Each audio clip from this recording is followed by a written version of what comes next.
Hello everyone. आज का हमारा जो चैप्टर है वो है कार्बन एंड इट्स कंपाउंड।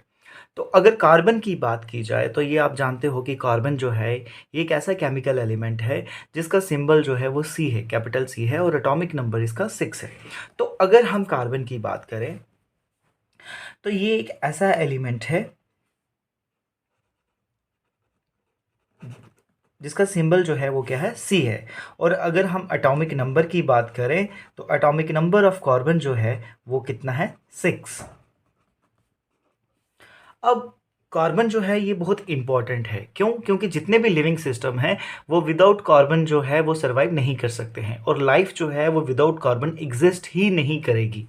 तो कार्बन जो है ये अवेलेबल है in the form of hydrocarbons, food की फॉर्म में, वुड की फॉर्म में, फॉसिल फ्यूल्स की फॉर्म में, मीथेन की फॉर्म में, या क्रूड ऑयल की बात करें तो हर चीज़ में जो है कार्बन प्रेजेंट है। तो हम कह सकते हैं कि जो कार्बन है ये ऑलमोस्ट प्रेजेंट है एवरीवेयर, राइट? तो कार्बन इज प्रेजेंट एवरीवेयर। अब कार्बन जो है क्या ये मेटल है या नॉन मेटल है? तो कार्बन जो है ये क्या है, ये एक नॉन मेटल है, राइट? तो कार्बन क्या है, ये एक नॉन मेटल है। साथ ही साथ ये टेट्रावेलेंट है। क्या है? टेट्रावेलेंट।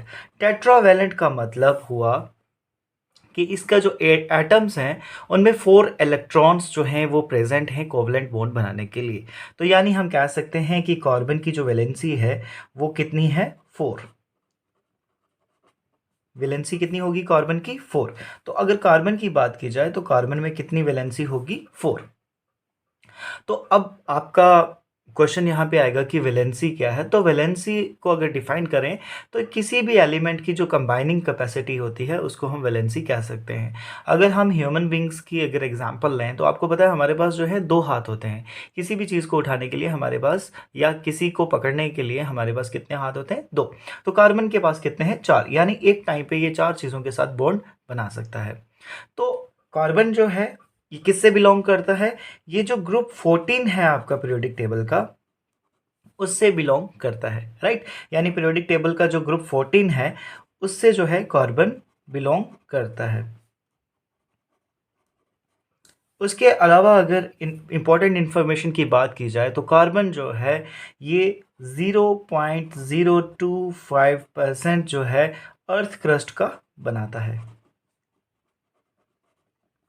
नेक्स्ट अगर बात की जाए तो जितने भी लिविंग स्ट्रक्चर्स हैं, राइट, यानी जितने भी लिविंग स्ट्रक्चर्स हैं या लिविंग सिस्टम हैं, अगर उनकी बात की जाए तो वो सब जो हैं कार्बन बेस्ड हैं, राइट? यानी कार्बन, जितने भी लिविंग ऑर्गेनिज्म हैं उनमें कार्बन ज़रूर प्रेजेंट होगा। अब अगर हम बॉन्डिंग की बात करें कि कार्बन जो है उसमें कौन सी बॉन्डिंग होती है, तो कार्बन में जो है कोवैलेंट बॉन्डिंग होती है। तो सबसे पहले कोवैलेंट बॉन्ड या कोवैलेंट बॉन्डिंग क्या होती है? तो जो कोवैलेंट बॉन्ड होते हैं ये कंसिस्ट होते हैं म्यूचुअल शेयरिंग ऑफ वन और मोर पेयर ऑफ इलेक्ट्रॉन। यानी कोवैलेंट बॉन्ड जो है हम कह सकते हैं कि ये म्यूचुअल शेयरिंग जो है उससे फॉर्म होंगे। यानी 2 एटम्स के बीच में जो है म्यूचुअल शेयरिंग ऑफ इलेक्ट्रॉन्स होंगी। तो म्यूचुअल शेयरिंग ऑफ इलेक्ट्रॉन्स, कौन से इलेक्ट्रॉन्स? Valence electrons. यानी जो खाली पड़े हुए हैं, जो आउटर मोस्ट में 4 इलेक्ट्रॉन्स प्रेजेंट हैं, वो जो है शेयर करेंगे किसी दूसरे एटम के साथ, तो जो है क्या बनाएंगे, कोवैलेंट बॉन्डिंग होगी। अगर एक केस को समझा जाए तो अगर मैं ये कहूँ कि इनके जो हैं 4 इलेक्ट्रॉन्स जो हैं वो प्रेजेंट हैं आउटर मोस्ट शेल में, तो आपको पता है कि कंप्लीट ऑक्टेट या कंप्लीट 8 इलेक्ट्रॉन्स होने चाहिए किसी भी एलिमेंट या किसी भी एटम को स्टेबल होने के लिए, राइट? इतना तो आपको इन्फॉर्मेशन पता होगी। लेकिन कार्बन के केस में क्या होता है कि 4 इलेक्ट्रॉन्स होते हैं, तो या तो ये 4 गेन करे स्टेबल होने के लिए या 4 लूज करे। तो अगर ये 4 गेन करता है, राइट, अगर ये 4 इलेक्ट्रॉन्स को गेन करता है तो इसके ऊपर जो है क्या आएगा, नेगेटिव चार्ज आ जाएगा, राइट? तो फिर ये जो है स्टेबल नहीं रह पाएगा। क्यों? क्योंकि नेगेटिव चार्ज जो है कार्बन पे ज़्यादा आ जाएगा। अगर ये लूज करता है, 4 इलेक्ट्रॉन्स को लूज करता है, एक तो इसको बहुत एनर्जी चाहिए होगी, राइट, 4 इलेक्ट्रॉन्स को लूज करने की। दूसरा, जब ये करेगा तो ये पूरा ही पॉजिटिव चार्ज आ जाएगा, राइट, तो भी ये स्टेबल नहीं होगा। तो इसीलिए कार्बन क्या करता है, इस प्रॉब्लम को ओवरकम करने के लिए जो है अपने वैलेंस इलेक्ट्रॉन्स को शेयर करता है, राइट। तो ये जो शेयरिंग ऑफ इलेक्ट्रॉन्स है इसी को जो है कोवलेंट बॉन्डिंग बोलते हैं या कोवलेंट बॉन्ड्स बोलते हैं। तो कितने टाइप्स की जो है कोवलेंट बॉन्ड होते हैं, तो 3 होते हैं, राइट। फर्स्ट होता है single covalent bond, single covalent bond यानी जब एक बॉन्ड शेयर होगा। सेकंड आता है डबल कोवलेंट बॉन्ड,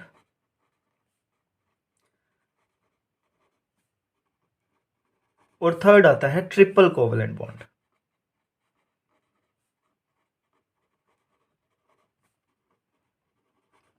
यानी अगर सिंगल बॉन्ड है तो वो सिंगल कोवलेंट कहेगा, अगर दो एटम्स के बीच में डबल बॉन्ड आ रहे हैं तो that means double covalent bond है, और अगर ट्रिपल कोवलेंट बॉन्ड्स आ रहे हैं दो एटम्स के बीच में तो हम कह सकते हैं कि वहां पे क्या हो रहा है कि ट्रिपल कोवलेंट बॉन्ड वहां पे आ रहा है। अब अगर सिंगल की बात करें, राइट, सिंगल कोवलेंट बॉन्ड की बात करें, तो मान लीजिए हम दो एटम्स लेते हैं हाइड्रोजन के, राइट। तो इसमें क्या है, सिंगल बॉन्ड है। क्या कितने बॉन्ड है यहाँ पे, एक ही बॉन्ड है। तो दैट मीन्स यहाँ पे कौन सा होगा, सिंगल बॉन्ड होगा। ये क्या है, ये बॉन्ड है, राइट। ये हाइड्रोजन और हाइड्रोजन क्या है, ये टू एटम्स हैं हाइड्रोजन के, प्लस बीच में जो कनेक्टिंग लिंक है ये क्या है, ये बॉन्ड है। तो ये कौन सा होगा, सिंगल बॉन्ड होगा। अगर हम डबल बॉन्ड की बात करें, एग्जाम्पल अगर हम ऑक्सीजन लेते हैं, राइट, ऑक्सीजन लेते हैं, तो ऑक्सीजन के केस में क्या होगा कि यहाँ पे जो है ऑक्सीजन है, यहाँ पे ऑक्सीजन है, राइट। तो यहाँ पे क्या होगा, ये जो है इसके इलेक्ट्रॉन्स हैं, राइट। कितने इलेक्ट्रॉन्स हैं, 6। यहाँ पे भी कितने होंगे, 6। 6। तो इनको कितने चाहिए, इनको चाहिए 8, राइट। यानी आउटर मोस्ट शेल में इनको कितने इलेक्ट्रॉन्स चाहिए, 8। तो फिर ये क्या करेंगे, ये म्यूचुअल शेयरिंग करेंगे, राइट।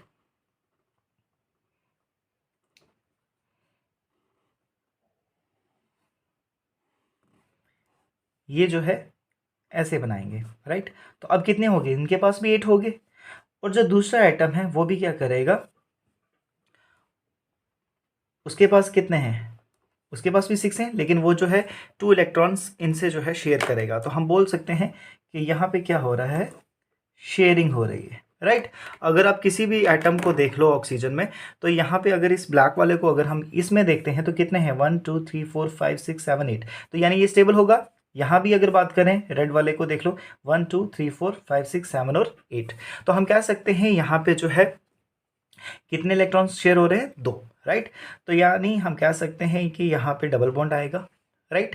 तो ये वाला जो केस होगा इसमें हम क्या बोलेंगे, यहाँ क्या हो रहा है, डबल कोवलेंट बॉन्ड्स बन रहे हैं, राइट।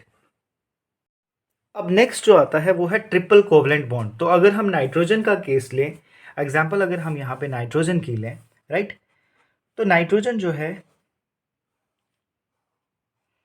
उसमें भी कितने इलेक्ट्रॉन्स हैं, वहां पे भी जो है कितने हमें चाहिए, 8 चाहिए, राइट। तो यहाँ पे क्या होगा, यहाँ पे भी शेयरिंग होगी, राइट। यहाँ पे भी क्या होगा, शेयरिंग होगी। तो यानी कंप्लीट हमें कितने इलेक्ट्रॉन्स चाहिए आउटर मोस्ट शेल में, 8। तो यहाँ पे क्या होगा, नाइट्रोजन के बीच में जो है ट्रिपल बॉन्ड आएगा, राइट। तो हम ये कह सकते हैं कि यहाँ पे जो है ट्रिपल कोवलेंट बॉन्ड्स बन रहे हैं। तो कोवलेंट बॉन्ड जो होते हैं ये बहुत स्ट्रॉन्ग बॉन्ड्स होते हैं, राइट। किसी भी मॉलिक्यूल में हमेशा याद रखना कि कोवलेंट बॉन्ड्स जो होते हैं ये स्ट्रॉन्ग बॉन्ड्स होते हैं। क्या होंगे, स्ट्रॉन्ग बॉन्ड्स होंगे। तो उसके अलावा ये जो है जितने भी कंपाउंड्स ये बनाएंगे उनका लो मेल्टिंग और बॉइलिंग पॉइंट्स होगा, राइट। यानी लो मेल्टिंग और बॉइलिंग पॉइंट होगा उन कंपाउंड्स का, low melting and boiling points.